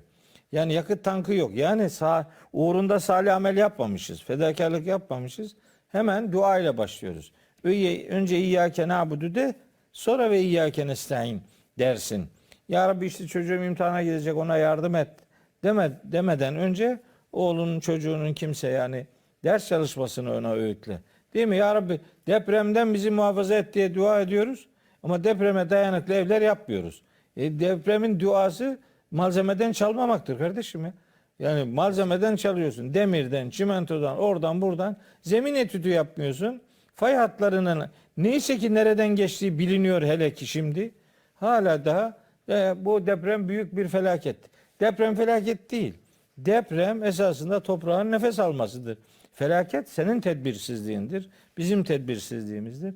Yani uğrunda önceden fedakarlık yapılmayan işlerde duaya sığınmak, duanın adabına ve ahlakına uygun bir tavır değildir. Hocam son bir 3 dakikamız. Caner Hocam son olarak sizden de bir iki cümle alalım. Sonra beraber inşallah kapatmış olalım. Hocam dua çok önemli bir ibadet dedik. Burada tabii ki bazı olumsuz şeylere de dikkat çekmek istiyorum. Son 1-2 dakika varken sonra fırsat gelmedi. Bir gelenekselci bazı amcalarda da çok böyle modern teyzelerde de belli ortak şeyi görüyoruz. Nedir bunlar? Yani hiç bunlar uzlaşmayacak gibi gözüken tipler. Yani bir yerde sarıklı cübbeli amcalar, o da rujlu ojeli modern teyzeler. Bir bakıyoruz 100 tane falanca şeyi okursan ayetel kürsüyü işte ev soyulmaz. Falanca yerin iş yerindeki falanca işlerin olması için işte o iş yerinin falanca işte sure okuyup belli suya o suyu iş yerine serpeceksin, edeceksin diye. Böyle Kur'an'da hiç olmadığı şekilde duaları böyle bir sihir aracı gibi kullanma eğilimi var. Kur'an'da evet Kur'an evrende matematiğe önem verir. Kur'an'da da belli kelimeler matematiksel bir düzende de geçer. 365 kere günün geçmesi, işte ay kelimesinin 12 geçmesi gibi. Fakat Kur'an'da hiçbir yerde belli duayı belli bir işte oranda yaparsak işte oradaki belli şey garanti olur şeklinde bir ifade yok. Yani insanlar şöyle bir şey düşünüyorlar bir kısmı. Yani 100 tane ayet-i kürsü okuyacak, o kasanın şifresinin rakamları tam olmuş gibi evi kesip korumaya alacak. Yanlışlıkla 98-99 olursa o şifre işlemiyor. Tam böyle 100'e gelince o şifre otomatik olarak bir de ayet-i kürsünün havada oluşturduğu titreşimler adeta sihir gibi evi koruyormuş gibi düşünüyor. Böyle olunca da sanki haşa biz yaptığımız o uygulamayla, matematiksel sayısal uygulamayla Allah da sanki evi korumaya mecbur ediyormuşuz gibi düşünüyorsun. Oysa duanın mantığı şudur. Kul acizdir, Allah'tan ister. Allah bizim bütün isteklerimizden haberdardır ve bu duayı değerlendirmeye alır. Ama Allah özgür iradeli bir varlıktır. Bizim duamızla ne yapacağına mecbur ettiğimiz bir varlık değil. Haşa Allah bizim emir erimiz değildir. Allah bizim duamızı icabet eder, onu değerlendirmeye alır ve kendisi ne cevap vereceğini seçer. Mesela biz eve hırsız girmesin diye dua ederiz ama Allah, yani o duamız onu garanti eder kesinlikle diye bir şey yoktur ve hastalığımız geçsin diye dua ederiz. Allah'tan istemişizdir. Belki erken ölmemiz bizim için daha hayırlıdır. Ahiretimiz için dünyada acılardan kurtulacağızdır. Allah onu öyle takdir eder. Kısacası biz duaları belli adette, belli şekilde okuyup belli üfleme, tükürme veyahut da suya o duayı karıştırma, sonra suyu serpme falan filan böyle bir metotlarla hiçbir şeyi garanti altına almayız. Yani Kur'an'daki duaların bu şekilde kullanımı Kur'an'a aykırıdır. Dediğim gibi hem gelenekselci amcalar hem modern teyzeler tarafından yazılmış bu piyasada böyle Kur'an'a da uymayan, tarih boyunca İslam adına konuşmuş din otoriteleri aşağı yukarı hepsinin de karşı çıkmasına rağmen hala bu uygulamaların devam etti. Diyanet de buna karşı çıkıyor. Yani Diyanet'le bazı konularda aynı fikirde olmayabiliyoruz ama Diyanet işlerindeki benim gördüğüm açıklamaların birçoğu da bu tip uygulamalara karşı. Bu kadar yani Diyanet'in bizim Kur'an'ın ifadelerine işte rağmen yani bu konuda da böyle ciddi bir ayrılık da yok aslında birçok kimse arasında. Ona rağmen günümüzde yine bu tip kitapların hala bu tip uygulamaların hala revaç bulması da üzülecek bir şey. Duayı böyle bence hatalı şekilde de kullanmayalım. Ciddiyetiyle yerine getirelim. Çok önemli bir konuydu hocam. Gayet de güzel ifade ettiniz. Allah razı olsun. Ağzınıza gönlünüze sağlık. Değerli izleyenler, Bakara suresi 216. ayetle tamamlayalım. Sizin için hoş olmasa da savaş size farz kılındı bağlam bu. Ama devamında çok önemli bir ibret var, mesaj var. Sizin için daha hayırlı olduğu halde bir şeyi sevmemeniz mümkündür. Sizin için daha kötü olduğu halde bir şeyi sevmeniz de mümkündür. Allah bilir, siz bilmezsiniz diyor. Bunun da aslında bütün dualarımızı yaparken gözetmemiz gereken önemli bir ayet olduğunu hatırlatarak programımızı bitirmiş olalım. Yarın gece inşallah görüşmek üzere diyoruz. TV8 ekranlarından aklımdaki sorular Ramazan programımızdan herkese hayırlı Ramazanlar, hayırlı geceler diliyoruz değerli izleyenler. Profesör Doktor Mehmet Okuyan ve Profesör Doktor Caner Taslaman hocalarımızla birlikteyiz. Bu gece ne konuşacağız? Tevbe konusunu konuşacağız bu gece. Dua konusunu yapmıştık daha önce, hatırlayacaksınız. Tövbe nedir, nasıl edilir ve tövbelerimizin kabulü için neler yapmamız gerekir şeklinde bir ana başlığımız var ve bununla ilgili Kur'an-ı Kerim'deki ayetleri sizlerle paylaşacağız. Değerli hocalarım, hoş geldiniz. Hoş bulduk. Teşekkür ederiz. Sağ ol kardeşim. Mehmet hocam. Evet, yani tövbe nedir, nasıl tövbe edilir dedik. Duada olduğu gibi tövbe konusu da çok çok önemli bir ibadet ve inanan insanların önemli bir kısmının gündeminde olan, gündemini meşgul eden bir konu. Dolayısıyla bunun Kur'an-ı Kerim'e göre ne olduğu ve nasıl yapılması gerektiğiyle ilgili ayetler bize ne söylüyor? Tevbe kelime anlam itibariyle yönelmek demektir. Tevbe yöneliş demektir. Kur'an-ı Kerim'de Nur suresinin 31. ayetinin sonunda şöyle bir ifadeyle Allah seslenir bize, der ki Estağfirullah ve tubu ilallahi cemiyen eyyuhel müminun. Ey bütün müminler, hepiniz topluca Allah'a tevbe edin. Bu topluca Allah'a tevbe edin ifadesi, yani hep bir araya gelin de bir arada tevbe edin anlamında değil. Öyle de olur da ama o ayetteki asıl kasıt o değil. Ve tubu ilallahi cemiyen eyyuhel mümin. Ey müminler, hepiniz. Yani biri sizin yerinize tevbe yaparsa olmuyor yani. Sen de tevbe etmen lazım. Senin de yönelmen lazım.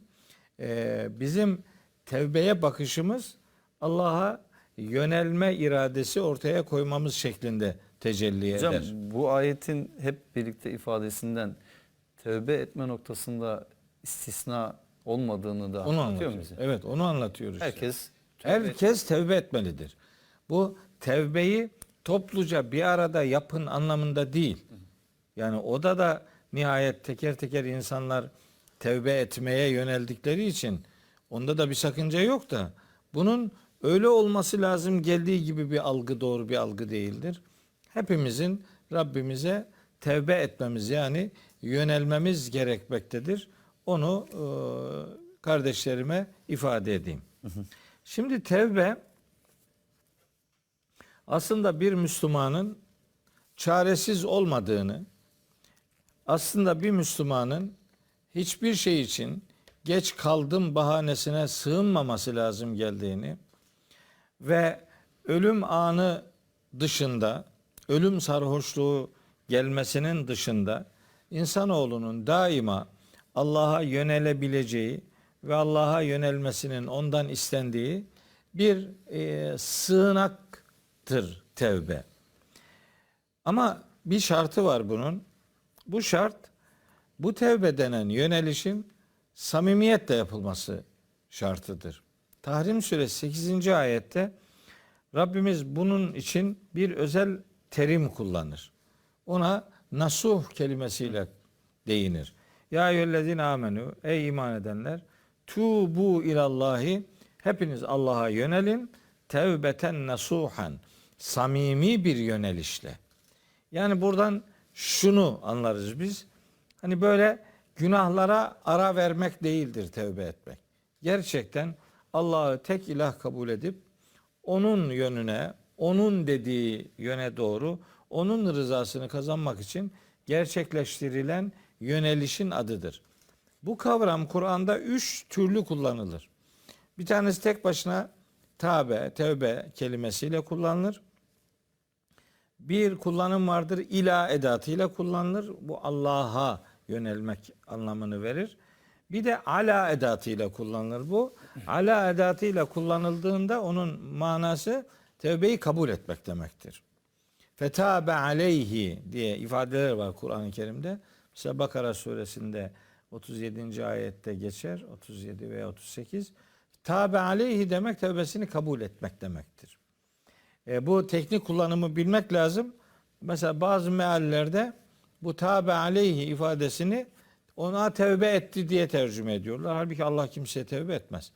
Tabe ala tevbesini kabul etmek demektir. Yani tövbe yalnız Allah'a yapılır. Evet. Tövbeyi yalnız Allah kabul eder. Evet. Tevbe yalnız Allah'a yapılır ve aynen gayet güzel özetledin. Tevbeyi kabul edecek olan sadece Rabbimizdir. Şimdi Nisa suresinin 2 tane ayeti var. Tevbe ile ilişkili okunması gereken çok önemli 2 ayet var. Bu ayetlerden biri 17. ayet. Diyor ki orada Allah-u Teala İnnemet tevbetu alallahi. Yani Allah'ın kabul edeceği tevbe şu. Tevbetu ala edatıyla geliyor bu. Allah'ın kabul edeceği tevbe şudur. Kim, nasıl bir tevbe? Lillezine ya'melune su'e bi cehaletin. Cahilliğiyle insanoğlu bir kötülük yaparsa sümme yetubune min karibin. Daha sonra hemen o kötülüğün hemen peşinden yönelirse, Allah'a yönelirse feulaike etubullahu aleyhim. O öylelerinin yönelişini Allah kabul eder. Yani bu tabi yıllar önce işlediği bir günah da olabilir. İnsan onu hatırladığında hemen tevbe etmelidir. Yahut da bir günahı işlediğinde hemen o günahtan dolayı Allah'tan özür dilemelidir ve Allah'ın istediği şekilde bir yöneliş ortaya koymalıdır. Yani farkında olmadan bir kötülüğe de sebep olmuş olabilir. Olabilir. İnsan hakkına da girmiş olabilir. Onu fark ettiği anda da yine o geçmişteki hatasından dolayı tövbe edip ve aynı zamanda onu telafi etmek üzere de bir aksiyon alması. Aksiyon alması lazım. Şimdi tevbe ile beraber kullanılan bazen de yanlış bir kullanıma dönüştürülen bir anlam var. Bu tevbe ile istiğfar karıştırılıyor birbirine. Belki ona biraz Onu sonra soracağım. temas etmiş oluruz. Bu Nisa 17'de Allah'ın kabul edeceği tevbe bu. Cahillikle, istemeden veya bile isteye de olsa yapmışsa bir hata ondan hemen özür diler. 18. ayette diyor ki bakın diyor şu tevbe değildir diyor 18. ayette. Ve leyseti tevbetü lillezine ya'melune seyyiat. Habire kötülük işlemeye devam edenlerin tevbesi tevbe değildir diyor. Hatta öyle olur ki İzâ hadara ahadehumul mevtu. Böylesi birine ölüm gelir. Kale der ki inni tübtül ane. Ölmek üzereyken ben şu anda tövbe ettim der. Ölmek üzereyken dile getirilen tevbe değildir diyor Allahu Teala. Firavun'un tövbesinde olduğu gibi. Olduğu gibi velellezine yemutune ve hum kuffarun. Kafir olarak ölenlerin tevbesi de kabul değil. Bu ne demek yani? Ölüm anında da ölümün hemen sonrasında da geri dönmek isteyen ruhlardan söz ediyor Allahu Teala. O bir sıkıntıyı fark etmenin karşılığında bir yani bir çırpınıştır diyelim. Allah bunun da tevbe olmadığını söylüyor. Şimdi senin dediğin gibi işte Firavun'un tevbesi tam buna örnektir. Yani ölüm anında artık ne olacağı belli, küfür üzere öleceğini anlayınca Firavun tam ölüm anında ben İsrailoğullarının iman ettiği Allah'tan başka ilah olmadığına ben de iman ettim, ben de Müslümanlardanım deyince ona verilen cevap Yunus suresi 90 ve 91. ayetleri itibariyle belirteyim. Ona verilen cevap şu: Al-ane, şimdi mi? Ve kad asayte kablu, daha önce isyan etmiş ve künte minel müfsidin ve toplumda fesatlık çıkaranlardan olmuştun. Şimdi tevbe aslında bir yöneliş anlamında bir aksiyondur dedin. O çok kıymetli bir tespit. Ben onu Bakara suresinin 159. 160. ve 161. ayetleriyle bir buluşturmak istiyorum. Şöyle, Allahu Teala Bakara suresi 159. ayette diyor ki, bizim indirdiğimiz ve insanlara beyan etmiş olmamıza rağmen hakikatin belgelerini ve gerçeğin açıkça ortaya konulduğu ilkeleri gizleyenler var ya, işte Allah onlara lanet edecektir. Bütün lanet edenler de onlara lanet edecektir. Sonra 160. ayette diyor ki, illellezine tabu. Ancak tevbe edenler hariç. Yani tevbe burada gizlemekten dolayı bir özür beyanı değildir.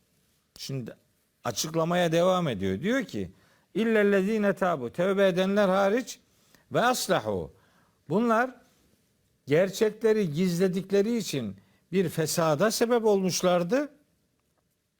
Şimdi onun için bir ıslah faaliyeti ortaya koyacaklar. Peki nasıl yapacaklar bunu? Ve beyyenu. Gizledikleri şeyi artık ortaya dökecekler. Açıklayacaklar. Beyanda bulunacaklar. Eğer böyle yaparlarsa feulaike etubu aleyhim. Allahu Teala diyor ki ben öylelerinin tevbesini yani yönelişini kabul ederim. Ve enet tevvabur rahim ve tevbeleri en çok kabul eden benim ve merhamet sahibi olan da benim. Anlaşılıyor ki tevbe bir özür beyanından ibaret değildir. Tevbe bir yönelişin adıdır. Bu yönelişte tevbeye konu olan eksiklik, aksaklık, yanlışlık her ne ise onun tersini ortaya koymak tevbedir. Telafi etmeye çalışmak. Yani böyle sporcu diliyle ifade edeyim, hani bir maçta bir gol yerse o 1-0 geri düşmüş demek. Onun o maçı çevirme şansı vardır. Ne yapar? Önce bir gol atar 1-1 olur. Sonra bir gol daha atar 2-1 olur. Bir gol yiyen bir takım o maçı 2-0 kazanamaz yani. Ama bu maçı kazanma şansı vardır. Niye? İşte tevbe ile insanlar yaptıkları yanlışlıklardan dolayı özür beyan ederler. Ondan sonra o kötülüğün tersine şeyler yaparlar. Hem Furkan suresinde hem Hud suresinde ama özellikle Furkan suresinde diyor ki Allahu Teala İlla men tabe ve amene ve amile amelen salihan fe ulaike yubeddilullahu seyyiatihim hasenatin. Bir takım kötülüklerden söz ediyor 68. ayette, 69. ayette Furkan suresinin kötülüklerden söz ettikten sonra diyor ki bunlardan tövbe edenler var ya ve bunu artık bir imanla tövbeyi gerçekleştirenler ve salih ameller, doğru düzgün işler yaparlarsa Allah onların yaptıkları kötülükleri iyiliklere dönüştürür. Yani yaptığı kötülüğü kötülük olmaktan çıkartmaz. Artık o kötülükleri yapmayarak iyilikler yapmaya devam eder. Dolayısıyla tevbenin böyle insanoğlunun yapıp ettiği arıza diye Allah'ın yasakladığı şeyleri yaparlarsa onlardan vazgeçip onun tersini yapma anlamında bir yöneliş gerçekleştirmeleri insanlardan beklenir. İşte bu yönelişe, bu faaliyet ortaya koymaya tevbe diyoruz. Tevbe sözlerin telafisi değil, eylemlerin telafisidir. O eylemlerin telafisi için yapılan yönelişlere de tövbe denir. Kur'an'da bunun bir de enabe fiiliyle karşılanan hali vardır. O da Zümer suresinin sırası gelirse söylerim 54. ayetidir. Şimdilik sözü böylelikle yetinmiş olayım. Evet. Sözü toparlayayım. Caner Hocam tövbe bir de aslında herhalde aynı zamanda kimin Rab, kimin kul olduğunun da ortaya çıkışıdır bir anlamda. Tabii ki Allah bizi hiç hata yapmayan varlıklı olarak yaratmadı. Şüphesiz ki bazen bilerek, bazen bilmeyerek hatalar yaparız. Ama her defasında o hatalarımızdan pişmanlık duyup da onları telafi etmeye yönelik olarak hareket ettiğimizde bizi affetmeye hazır olan bir Rabbimiz olduğunu da biliriz. Dolayısıyla tövbe kapısı diyen bir kapı varsa eğer bunun her zaman açık olduğunu, Allah tarafından rahmetin bir gereği olarak bunun açık tutulduğunu biliyoruz. Ama böyle olmasına rağmen halk arasında çok yaygın olan hani nasıl olsa artık affedilmem şeklinde bir anlayış var. Evet. Bu nasıl olsa artık affedilmem anlayışına nasıl cevap vermek gerekir? Evet, dediğin gibi hocam bir nasıl olsa ben affedilmem diye insanın bir yanlışı var. Hatta bazen bunun tam tersi de yanlış. Evet. Nasıl olsa Allah affeder diye günahlara girmek de yanlış. Nasıl olsa Allah affetmez demek de yanlış. Nitekim bir Kur'an ayeti kafirlerden başka Allah'tan kim ümidini keser diyor. Her zaman için ümit vardır. Peygamberimizin yanında onunla beraber inanan birçok kimse daha evvelden putperesttiler. Birçok günaha girmişlerdi putperestken. Daha sonra İslam'ın birçok kıtaya yayılmasında hem gönüllere hem zihinlere işlenmesinde işte o kitlelerin çok büyük katkısı oldu. Buradan da görüyoruz ki yani geçmişte ben ne yaptım'a takılmamak lazım. Samimi olarak af dilemek, tövbe etmek yani hocamın da dediği gibi kendini düzelmek, ıslah etmek. Hayatını ona göre devam ettirmek lazım. Allah beni affetmez demek. Allah'tan ümidini kesmek demektir ki bu da hatalıdır. Aynı şekilde Allah beni nasıl olsa affeder demek de hatalıdır. Allah yani affedilme ihtimal arttıracak şartları söylüyor. Ama hiç kimseye kesin affedeceğim diye eline bir yazılı senet de vermiş değil. Yani bunları söyleyene nasıl olsa affedilmem veya nasıl olsa affedilirim diyene şunu hatırlatmak lazım. Biz nereden biliyoruz nasıl olsa affedilmem veya nasıl olsa affedilirim?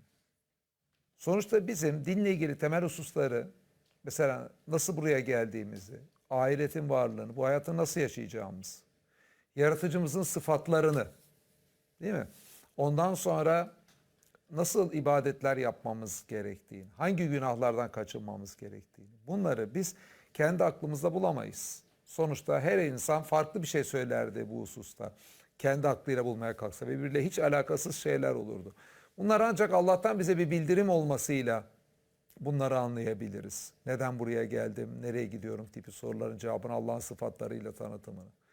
O zaman biz yani Allah'ın bizi affetmez dememiz için, Allah bizi kesin affeder dememiz için veyahut da Allah'tan bize bir bildirim olması lazım.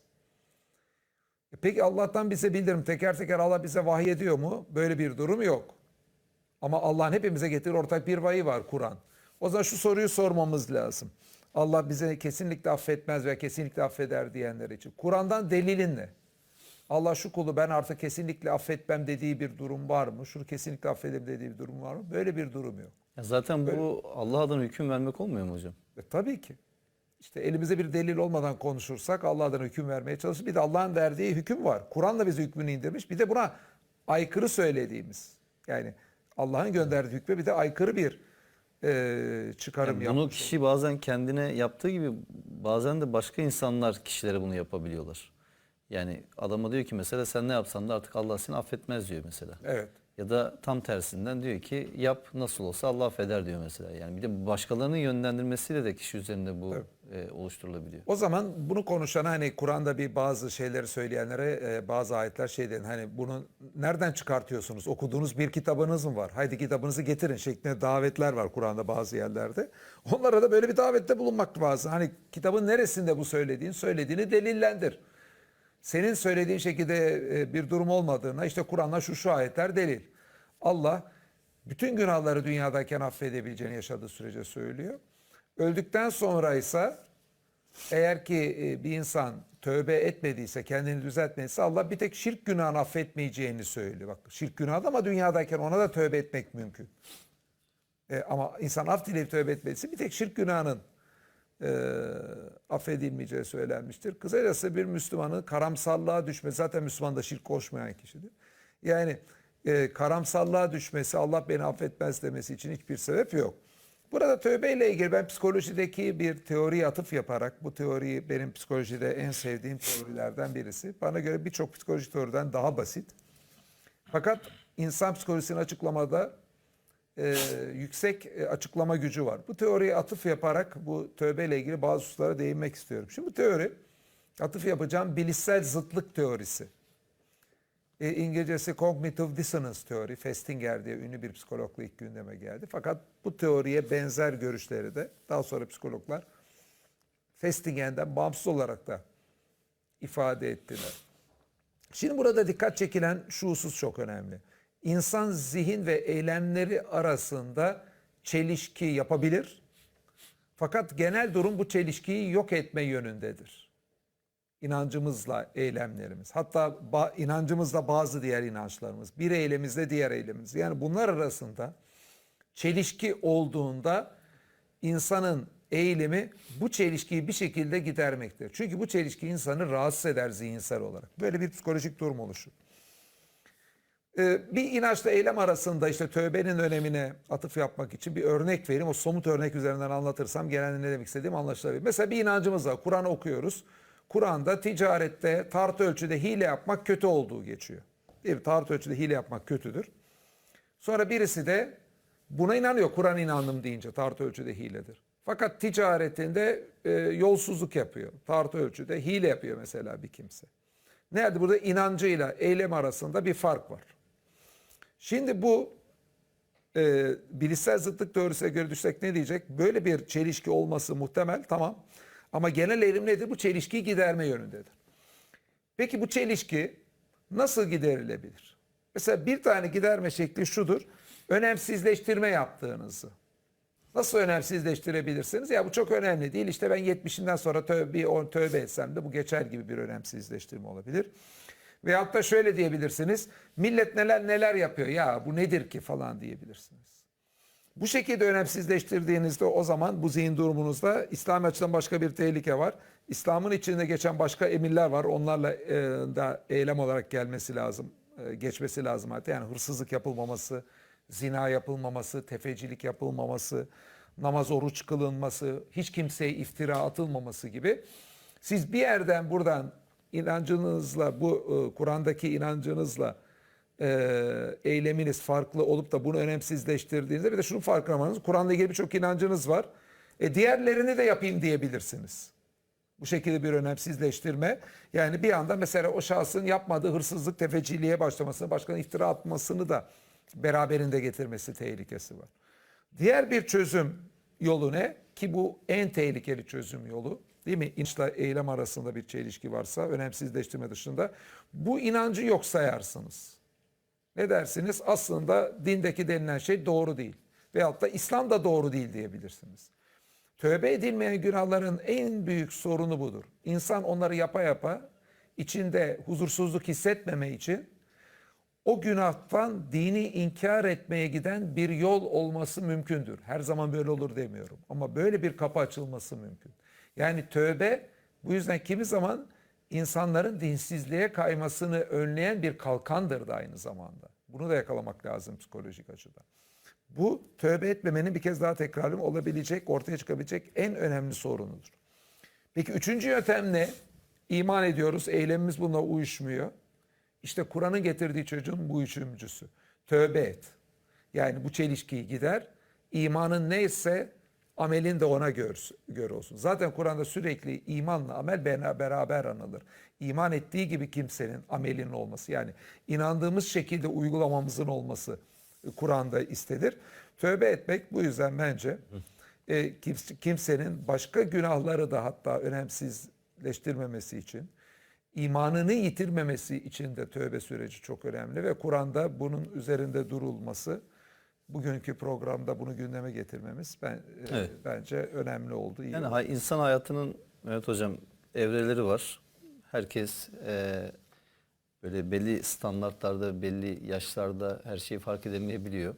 Bunu da tabii insanın kendi bir takım ürettiği bahanelerin, gerekçelerin de etkisi var. Bazen de hayat şartları, içinde bulunduğu ortam, aile ortamı, arkadaş çevresi vesaire birçok şey aslında insanların bir şeyleri fark etmesinin önünde engel oluşturabiliyor. Evet. Ama insana en büyük engel de her zaman için kendisi. Bunu da hatırlatmakta fayda var. Hocam, tövbe ve istiğfar. Az önce aslında bir gönderme yapmıştınız. Onu soracağım demiştim. Bunlar aynı şeyler midir? Ben birinci sözü aldığımda ifade etmiş idim. Senin de katkınla bu bir tevbe, bir aksiyon işidir diye. Tevbe için Kur'an'da kullanılan iki kelime var. Onları bir hatırlatayım da sonra soruyu tam cevaplamaya gayret edeyim. Tevbenin bir benzer anlamlısı inabedir. Enabe yunibu diye geçer.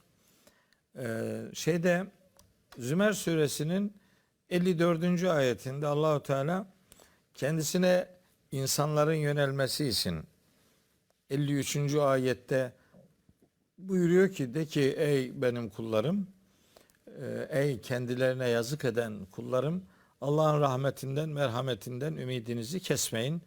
Muhakkak ki Allah bütün günahları bağışlayabilir. Çünkü o çok bağışlayan, çok merhamet edendir. Bu Zümer suresi 53. ayet. Allah'ın rahmetinden biraz önce Caner'in de dediği gibi Allah'ın rahmetinden sapkınlardan başkası ümidini kesmez. Bu Hazreti İbrahim'in sözüdür. Hicr suresi 56. ayette geçiyor. Benzer şekilde Yusuf suresi 87. ayette kafirlerden başkası Allah'ın rahmetinden ümidini kesmez diye Hazreti Yakub'un bir beyanı vardır. Ümitsizlik yok. Biz de Rabbimizin rahmetinden elbet ümit kesmeyeceğiz. Yaptığımız hatalar vardır, elbette vardır. Ama bu bir ümitsizliğe asla dönüşmemelidir. İki Evet. türlüsü de söz konusu. Nasıl Allah olsa varsa ümitsizlik yoktur. Yoktur. İman varsa imkan da vardır. evet. Allah'ın rahmetinden, merhametinden ümit kesmek yok. Allah var, imkan var. Allah var, çaresizlik yok, ümitsizlik yok diyelim. Şimdi Caner'in işaret ettiği gibi hem nasıl olsa Allah var, ümit varım deyip işi boşlamak doğrudur. Yani ne bu doğrudur, ne de filanca falanca günahları işledim artık ben iflah olmam diye bir ümitsizlik doğrudur. İkisi de yanlıştır bunun. Zaten Allah'ın affediciliğine güvenip de işi boşlamaya çalışmak Kur'an'ın ifadesiyle Fatır suresinde ve Lokman suresi 33. ayette geçiyor. Bu bir şeytanın aldatmasıdır. Ve la yagurrennekum billahi'l garur. Senin de o konuda bir kitabın var. Allah'la aldatmak diye.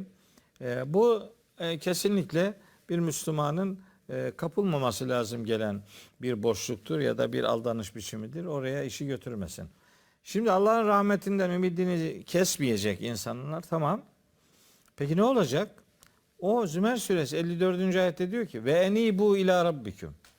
Öyleyse Allah'ın rahmetinden ümidinizi kesmeyeceksiniz. Bunun için yani o rahmete layık olabilmek için Rabbinize inabe edeceksiniz, yöneleceksiniz. Ve bunu ve eslimu lehu Allah'a teslimiyet olarak ortaya koyacaksınız. Yani hem Allah'a doğru bir yönelişiniz olacak hem bunu bir teslimiyet duygusuyla yerine getireceksiniz. 55. ayetinde ise bunun nasıl olacağına dair bir yol haritası veriyor. Diyor ki vettebi'u ahsene ma unzile ileyküm min rabbikum. Rabbinizden size indirilmiş olanın bu en güzel olan bu metne, Kur'an'a tabi olacaksınız. Demek ki Allah'ın rahmetinden ümit kesmemek bir Müslüman duyarlılığıdır ve Rabbimizin bir buyruğudur. Tamam, ama bunun nasıl yapılacağını da o Zümer suresi 53, 54, 55. ayetler üçünü beraber okuyarak bunlar hakkında malumat sahibi olmak gerektiğini ifade edeyim. Bu arada bir şey daha söylemeliyim. Allahu Teala mesela takva sahibi insanlardan söz eder, muhsinlerden söz eder. Her ikisinden de söz ederken Rabbimiz bunlar hiç günah işlemeyen, hiç kabahati olmayan insanlardır diye bir gönderme yapmaz. Yapmaz yani. Ali İmran suresi 133, 134, 135. ayetler bu noktada son derece yürek ferahlatıcı, ümit verici mesajlar içerir. Rabbimiz orada der ki hem muttaki hem muhsin ikisi için de bu nitelendirmede bulunur. Der ki vellezine izâ fealû fâhişeten. Bu muttaki ve muhsin kullar eğer bir çirkinlik yaparlarsa ya da bir çirkinlik yaptıkları zaman Ev zalemu enfusehum, yani kendilerine yazık ettikleri zaman, çünkü her çirkinlik kişinin kendine bir yazık edişidir. Nefsine zulmetmesidir. Nefsine haksızlık etmesidir. Zekerullah'a, hemen Allah'ı hatırlarlar. Festağferu li zunubihim, günahlarından dolayı Allah'tan bağışlanma dileğinde bulunurlar. Çünkü bilirler ki ve men yağfiru zunube illallah, Allah'tan başka günahları bağışlayabilecek başka kimse olmaz.